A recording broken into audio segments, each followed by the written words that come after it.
So guys, जैसा कि हमने पिछले एपिसोड में देखा कि हाओ चेन ने चालाकी से अपने कई सारे क्लोन बनाकर ऑस्टिन ग्रिफिन को भ्रम में डाल दिया था, जिससे उसने 5वां अंगारा हासिल करके अपने पास रख लिया था। पर इससे ऑस्टिन ग्रिफिन को काफी गुस्सा आ गया और वह उस पर जोरदार हमला करने लग गया था। हाओ चेन उसके सामने कमजोर पड़ रहा था, इसलिए चारों गोडेस ने मिलकर हाओ चेन को पावर दी थी। पर फिर भी हाओ चेन ऑस्टिन ग्रिफिन की डिस्ट्रक्शन पावर का सामना नहीं कर पा रहा था और वह हाओ चेन को तड़पाने लग गया था। तभी हाव्यू बाहर निकल आया था, लेकिन हाव्यू ऑस्टिन ग्रिफिन का ही रूप था, इसीलिए उसने उसे कंट्रोल कर लिया और हाओ चेन से 5 अंगारे छीन लिए थे। हाओ चेन जानता था कि अगर ऑस्टिन ग्रिफिन के हाथ डिविनिटी एसेंस लग गया तो वह पूरी दुनिया को मिटा देगा, इसीलिए उसने सभी अंगारों को जलाकर राख कर दिया था। इसके बाद ऑस्टिन ग्रिफिन वहां से चला गया और हाओ चेन समुद्र के बीच मौजूद रेत के रास्ते पर आ गया था। गॉडेस ने उसे बताया था कि वह अपने गॉड बनने के ट्रायल में फेल हो गया है, लेकिन हाओ चेन हार मानने वालों में से नहीं था, इसीलिए उसने इस जगह से निकलने से मना कर दिया।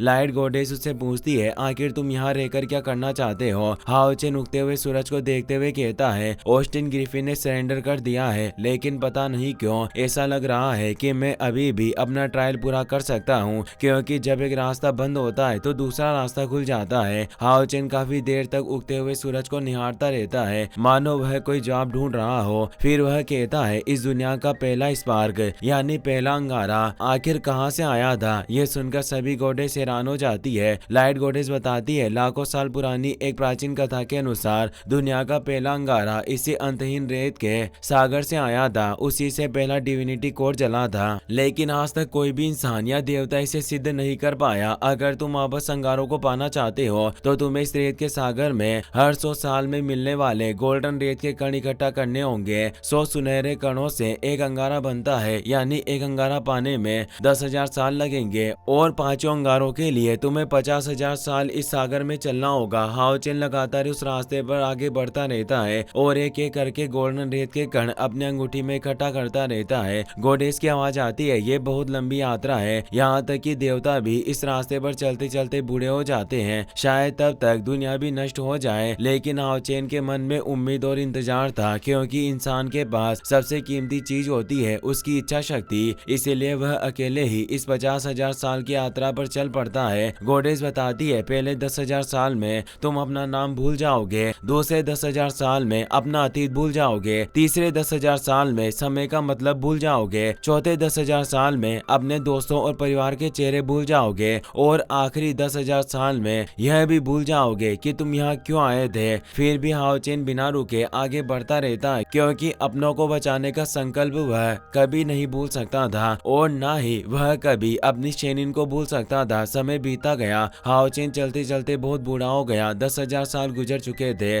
तभी उसकी स्पेस रिंग में इकट्ठा हुए गोल्डन कणों से तेज एनर्जी निकलती है। जैसे ही वह अगला कण उठाता है वह पहला अंगारा बन जाता है। इसे देखकर हाओ चेन मुस्कुरा देता है। फिर हमें एल्टर का सीन दिखाया जाता है, जहां हाओ चेन टेलीपोर्ट होकर पहुंच चुका था। चारों गॉडेस भी वहां जाती है। हाओ चेन अब 5 अंगारों को हासिल कर चुका था। सभी गॉडेस हैरान रह जाती है। लाइट गॉडेस कहती है, मुझे उम्मीद नहीं थी, लेकिन हाओ चेन सफल हो गया, इसने अंगारों को फिर से इग्नाइट कर लिया। यह एक इंसान के लिए नामुमकिन था, आज तक कोई गॉड भी ऐसा नहीं कर पाया, क्योंकि हाओ चेन के पास इटर्नल हार्ट था। अब 5 अंगारों से हाओ चेन के गॉड बनने की प्रक्रिया शुरू हो जाती है। लाइट गॉडेस कहती है, हाओ चेन तुम सन ऑफ लाइट हो, मैंने तुम्हें बचपन से आगे बढ़ते देखा है, तुमने कभी हार नहीं मानी, हर बार गिरकर फिर खड़े हुए, तुम इस दुनिया के गॉड ऑफ लाइट बनने के योग्य हो। लेकिन तुम्हारे संकल्प को देखकर लगता है कि तुम लाइट से भी आगे निकल चुके हो। तुम्हें जो डिविनिटी एसेंस मिला है वह पहले कभी इस दुनिया में मौजूद नहीं था। तभी लाइट एंड होप का डिविनिटी एसेंस हाओ चेन के सामने आता है और उसकी बॉडी में समाहित हो जाता है।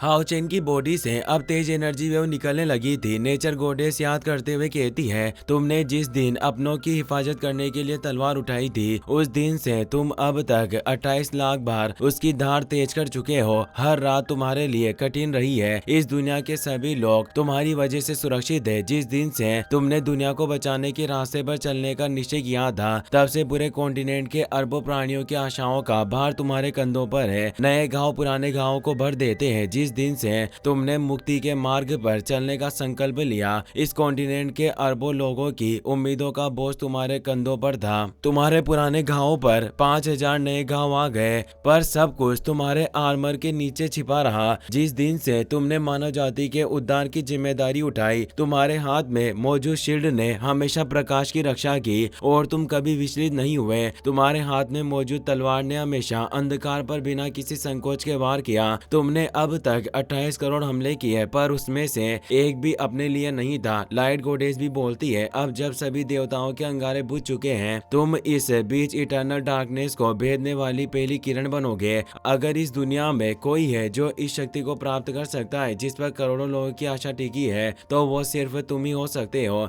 जब हाओचेन प्योर रिवर से बाहर आता है तो वह अपने गॉड फॉर्म में बदल चुका होता है। उसकी बॉडी पर शक्तिशाली गॉड आर्मर था, माथे पर गॉड चक्र था और पीछे गॉड विंग्स दिखाई दे रहे थे। उसके चेहरे पर हल्की सी मुस्कान थी। चारों goddess God of light and hope यानी हाओचेन का स्वागत करती है। हमें बताया जाता है कि देवताओं के पतन के बाद अब 20 लाख से ज्यादा दिन रात गुजर चुके हैं। अब आखिरकार एक नए देवता God of light and hope का जन्म हो चुका था, इसीलिए इस दुनिया के लोग अपना नया उगता हुआ सूरज देख पा रहे थे और सभी बहुत खुश थे। हाओचेन अपने इटर्निटी गॉड थ्रोन पर बैठ जाता है, जो अब पहले से कई गुना शक्तिशाली हो चुका था। एक तितली उसके पास आती है और हाओचेन गॉड ऑफ इटर्निटी की दुनिया में पहुंच जाता है। वहां गॉड ऑफ इटर्निटी कहते हैं, हाओचेन तुम God of light and hope बन चुके हो। यह नाम तुम पर खूब जच रहा है। अब इस गॉड सील के साथ तुम इस इटर्नल डिवाइन थ्रोन की असली शक्ति का इस्तेमाल कर सकोगे। इस थ्रोन में और भी कई क्षमताएं हैं जो तुम्हारे द्वारा खोजे जाने का इंतजार कर रही है। जैसे हाओचेन आगे कदम बढ़ाता है, वह जमीन पर आ जाता है और गॉड ऑफ इटर्निटी से कहता है, मैं महसूस कर सकता हूँ कि आपकी शक्ति लगातार कम हो रही है। गॉड ऑफ इटर्निटी जवाब देते हैं, मैं अब अपनी कॉन्शियसनेस का सिर्फ एक अवशेष हूँ।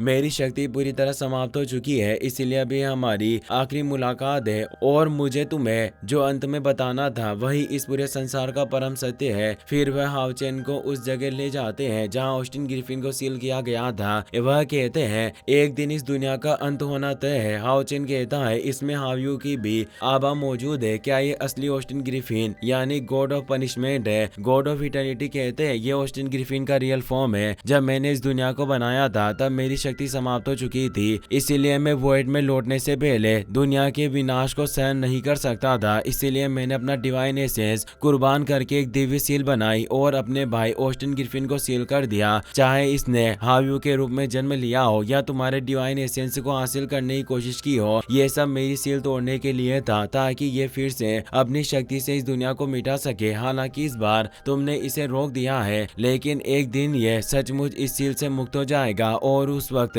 सिर्फ विनाश होगा। हाओचेन को भी इसका एहसास था। गॉड ऑफ इटर्निटी कहते हैं, जहाँ ऑस्टिन ग्रिफिन सील है वह होली डीमन कॉन्टिनेंट है। यही वजह है कि हाव्यू ने तुम्हारे साथ एक कॉन्ट्रैक्ट किया था और तुम्हें अपने भाग्य के रूप में इस जगह पर पहुंचाना ही था। और अब हाओचेन तुम इस संसार में जन्म लेने वाले पहले गॉड हो और साथ ही सबसे खास भी हो। अब मेरा अंतिम मिशन पूरा हो गया है। यह कहकर वह अपनी बची हुई एनर्जी को एक फेदर के रूप में बाहर निकालते हैं और कहते हैं कि अब आगे जो कुछ भी होगा वह तुम्हारे ऊपर ही डिपेंड करेगा और तुम ही इस दुनिया को बचा सकते हो। हाओचेन कहता है, मैं भी आपकी तरह इस दुनिया को बहुत गहराई से चाहता हूँ और वह आगे बढ़कर उस फेदर को लेने जाता है। वह फेदर एक स्वॉर्ड में बदल जाता है जो क्रिएशन थ्रोन थी। हाओचेन जैसे उसे पकड़ता है, उसकी पूरी बॉडी में क्रिएशन थ्रोन की एनर्जी प्रवाहित होने लगती है और क्रिएशन गॉड कहते हैं, तुम वह इटर्नल लो बनोगे जो अंधकार को पूरी तरह जलाकर राख कर देगी और साथ ही आशा की वह किरण बनोगे जो इस अनंत अंधकार को रोशन कर देगी। अब उस जगह पर मौजूद सारे क्रिएचर वहां इकट्ठा होने लगते हैं। हाओचेन अब नया देवता था जो इस पूरी दुनिया का मार्गदर्शन करेगा और अब हाओचेन पूरी दुनिया को अपना नाम बताता है, मैं लोंग हाओचेन हूँ और सभी प्राणियों से सम्मान देते हैं। वहीं अब हमें डीमन एम्परर फेंग ज्यू दिखाई देता है जो अपने गॉड बनने के सफर को पूरा करने वाला था। इसीलिए चारों गॉडेस उसे कहती है, आगे मत बढ़ो वरना तुम पूरी दुनिया को बर्बाद कर दोगे। पर फेंग ज्यू कहता है, मुझे दुनिया की कोई परवाह नहीं और वह आगे बढ़ना जारी रखता है। इसी के साथ ये एपिसोड यही खत्म हो जाता है। अगर आपको ये वीडियो पसंद आई हो तो इसे अपने दोस्तों के साथ शेयर करें, साथ ही इस वीडियो को लाइक करें और चैनल को सब्सक्राइब जरूर करें। Thanks for watching.